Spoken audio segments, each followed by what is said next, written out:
Bismillah ar-Rahman ar-Rahim. The Tafsir of Surah Al-An'am, verses 37 to 45 by Ibn Kathir. وَقَالُوا لَوْلَا نُزِّلَ عَلَيْهِ آيَةٌ مِّن رَّبِّهِ قُلْ إِنَّ اللَّهَ قَادِرٌ عَلَىٰ أَن يُنَزِّلَ آيَةً وَلَٰكِنَّ أَكْثَرَهُمْ لَا يَعْلَمُونَ. Verse 37. And they say, why is not a sign sent down to him from his Lord? Say, Allah is certainly able to send down a sign, but most of them know not. وَمَا مِن دَابَّةٍ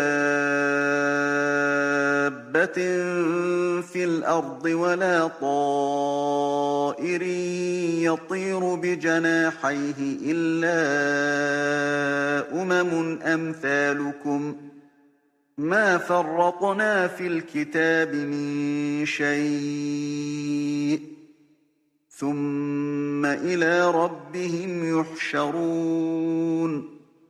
Verse 38. There is not a moving creature on earth, nor a bird that flies with its two wings, but are umam like you. We have neglected nothing in the book. Then unto their Lord they all shall be gathered. وَالَّذِينَ كَذَّبُوا بِآيَاتِنَا صُمٌّ وَبُكْمٌ فِي الظُّلُمَاتِ مَن يَشَإِ اللَّهُ يُضْلِلْهُ وَمَن يَشَأْ يَجْعَلْهُ عَلَىٰ صِرَاطٍ مُّسْتَقِيمٍ. Verse 39.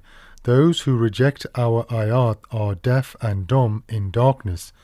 Allah sends astray whom He wills, and He guides on the straight path whom He wills. The tafsir of verses 37 to 39. The idolaters ask for a miracle.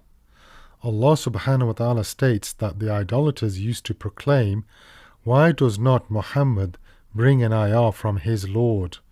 Meaning a miracle of their choice. They would sometimes say, as mentioned in Surah Al-Isra, verse 90, لَن نُّؤْمِنَ لَكَ حَتَّىٰ تَفْجُرَ لَنَا مِنَ الْأَرْضِ يَنبُوعًا. we shall not believe in you until you cause a spring to gush forth from the ground for us. Allah says, say, Allah is certainly able to send down a sign, but most of them know not. This means, certainly Allah is able to send an ayah or a sign, but He decided out of His wisdom to delay that, because if He sends an ayah of their liking, and they still do not believe, this will hasten their punishment, as with the previous nations. Allah subhanahu wa ta'ala said in Surah Al-Isra, verse 59, وَمَا مَنَعَنَا أَن نُّرْسِلَ بِالْآيَاتِ إِلَّا أَن كَذَّبَ بِهَا الْأَوَّلُونَ وَآتَيْنَا ثَمُودَ النَّاقَةَ مُبْصِرَةً فَظَلَمُوا بِهَا وَمَا نُرْسِلُ بِالْآيَاتِ إِلَّا تَخْوِيفًا. and nothing stops us from sending the ayah but that the people of old denied them, and we sent the she-camel to Thamud as a clear sign, but they did her wrong, and we sent not the signs except to warn, and to make them afraid of destruction. And Allah also says in Surah Ash-Shu'ara, verse 4, إِن نَّشَأْ نُنَزِّلْ عَلَيْهِم مِّنَ السَّمَاءِ آيَةً فَظَلَّتْ أَعْنَاقُهُمْ لَهَا خَاضِعِينَ. if we will, we could send down to them from the heaven a sign, to which they would bend their necks in humility. The meaning of umam. Allah subhanahu wa ta'ala said, there is not a moving or living creature on earth, nor a bird that flies with its two wings, but are umam like you. Mujahid commented, meaning various species that have distinct names. Qatada said, birds are an ummah, humans are an ummah, and the jinns are an ummah. As-Suddi said that. And Allah says, but are umam like you, means creations or species. Allah's statement when He says, we have neglected nothing in the book, means the knowledge about all things is with Allah, and He never forgets any of His creatures, nor their sustenance, nor their affairs, whether these creatures live in the sea or on land.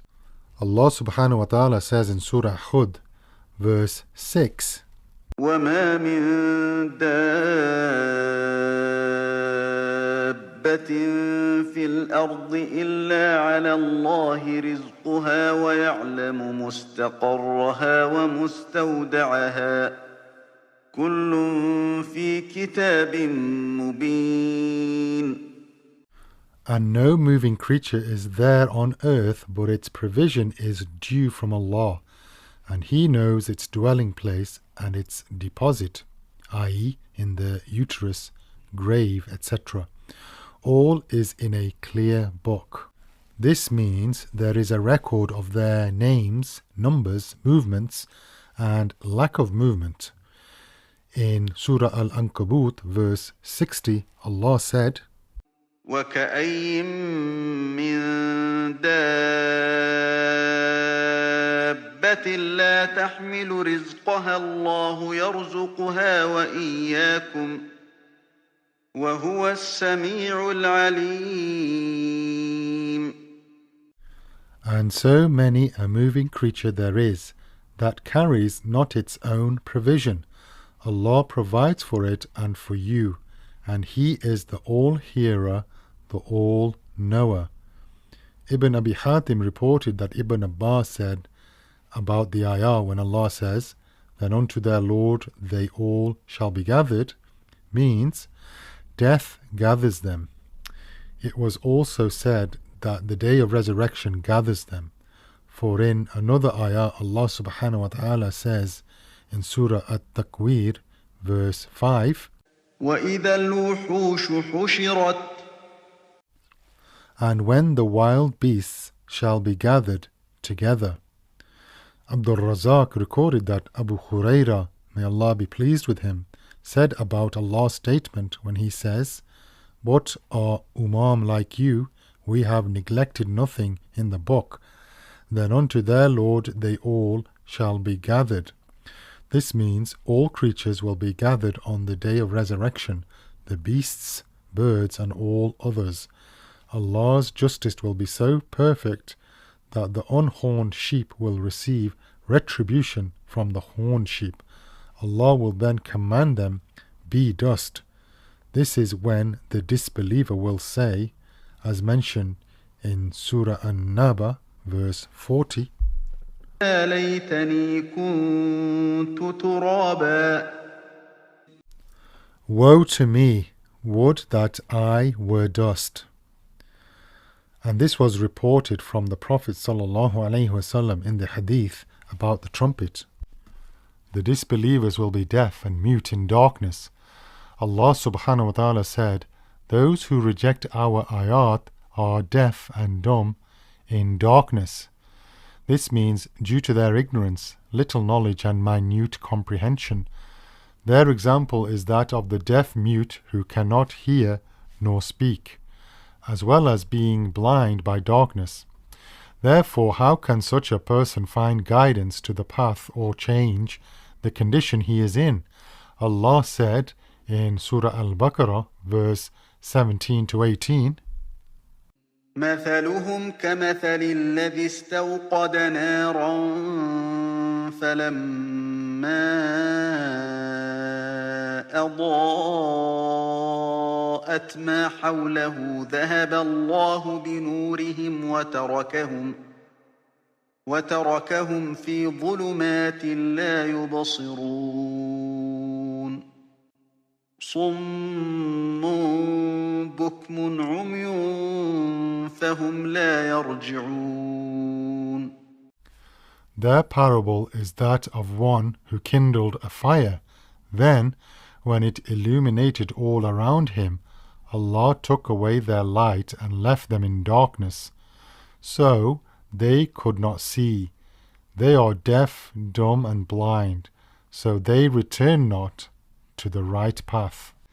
And Allah also says in Surah An-Nur, verse 40, أو كظلمات في بحر اللجي يغشاه موج من فوقه موج من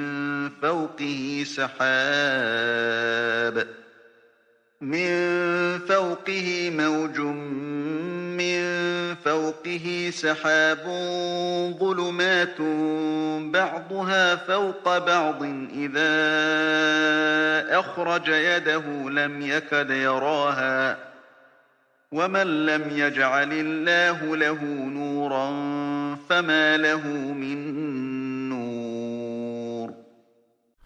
or like the darkness in a vast deep sea, overwhelmed with a great wave, topped by a great wave, topped by dark clouds, darkness one above another.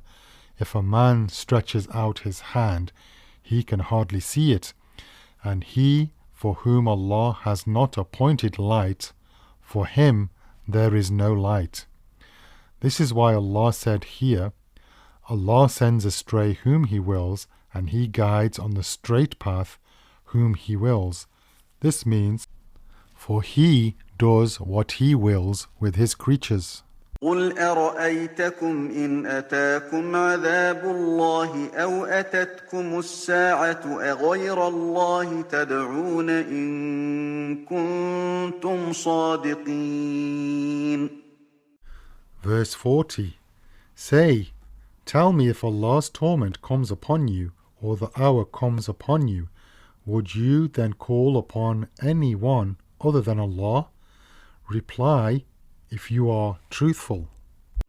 بل إياه تدعون فيكشف ما تدعون إليه إن شاء وتنسون ما تشركون. Verse 41. Nay, to Him alone you call, and, if He willed, He would remove that distress for which you call upon Him, and you forget at that time whatever partners you joined with Him in worship. ولقد أرسلنا إلى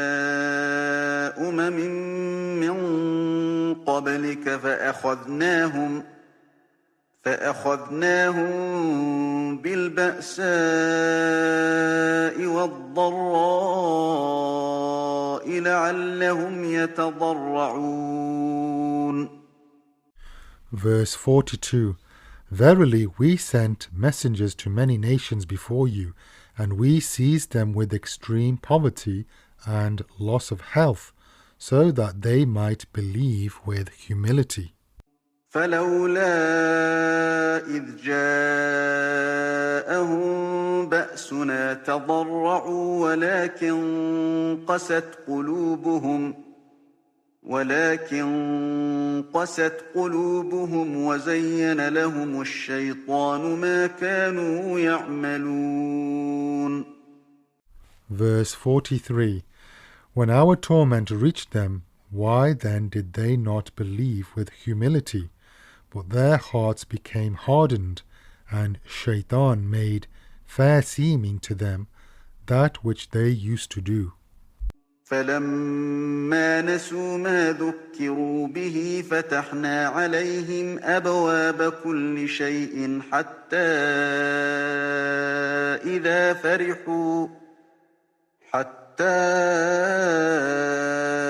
إذا فرحوا بما أوتوا أخذناهم بغتة فإذا هم مبلسون. Verse 44. So when they forgot the warning with which they had been reminded, we opened to them the gates of every pleasant thing, until, in the midst of their enjoyment in that which they were given, all of a sudden we took them to punishment, and lo, they were plunged into destruction with deep regrets and sorrows. فقطع دابر القوم الذين ظلموا والحمد لله رب العالمين. Verse 45. So the roots of the people who did wrong were cut off, and all the praises and thanks be to Allah, the Lord of all that exists. The tafsir of verses 40 to 45. The idolaters call on Allah alone during torment and distress. Allah subhanahu wa ta'ala states that He does what He wills with His creatures, and none can resist His decision or avert what He decrees for them. He is the one who has no partners, who accepts the supplication from whomever He wills. Allah subhanahu wa ta'ala said, "Say, tell me, if Allah's torment comes upon you, or the hour comes upon you, would you then call upon anyone other than Allah? Reply, if you are truthful."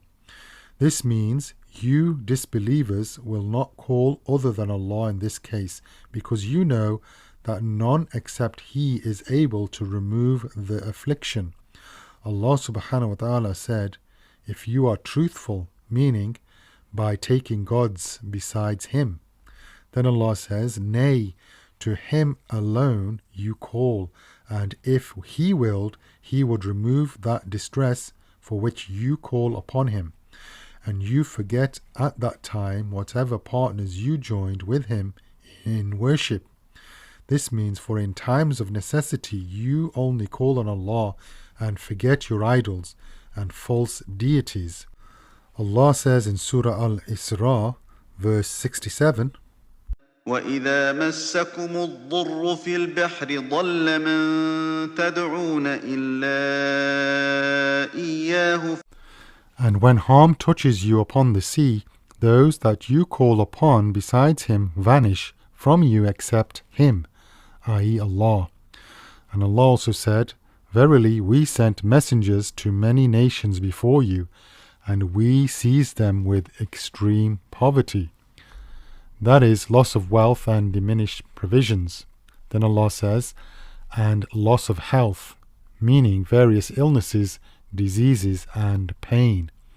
Then Allah said, so that they might believe with humility. This means, and call Allah and supplicate to Him with humbleness and humility. Allah also said, when our torment reached them, why then did they not believe with humility? Meaning, why do they not believe and humble themselves before us when we test them with disaster? Then Allah said, but their hearts became hardened, meaning, for their hearts are not soft or humble. Then Allah says, and Shaitan made fair seeming to them that which they used to do. That is shirk, defiance and rebellion. Then Allah says, so when they forgot the warning with which they had been reminded, i.e. by ignoring and turning away from it, then Allah said, we opened to them the gates of everything, meaning we opened the gates of provisions for them from wherever they wished, so that we deceive them. We seek refuge with Allah from such an end. This is why Allah subhanahu wa ta'ala said, until in the midst of their enjoyment in that which they were given. This means such as wealth, children and provisions. Then Allah said, all of a sudden we took them to punishment, and lo, they were plunged into destruction with deep regrets and sorrows. This means they have no hope for any type of good thing. Al-Hasan al-Basri said, whomever Allah gives provision and he thinks that Allah is not testing him, has no wisdom. Whomever has little provision and thinks that Allah will not look at or provide for him, has no wisdom. He then recited the ayah when Allah said, so when they forgot the warning with which they had been reminded, we opened to them the gates of every pleasant thing, until in the midst of their enjoyment in that which they were given, all of a sudden we took them to punishment, and lo, they were plunged into destruction with deep regrets and sorrows. Hasan al-Basri then added, by the Lord of the Kaaba, Allah deceived these people when He gave them what they wished, and then they were punished. Ibn Abi Hatim recorded this statement. And Allah knows best. Walhamdulillahi Rabbil Alameen.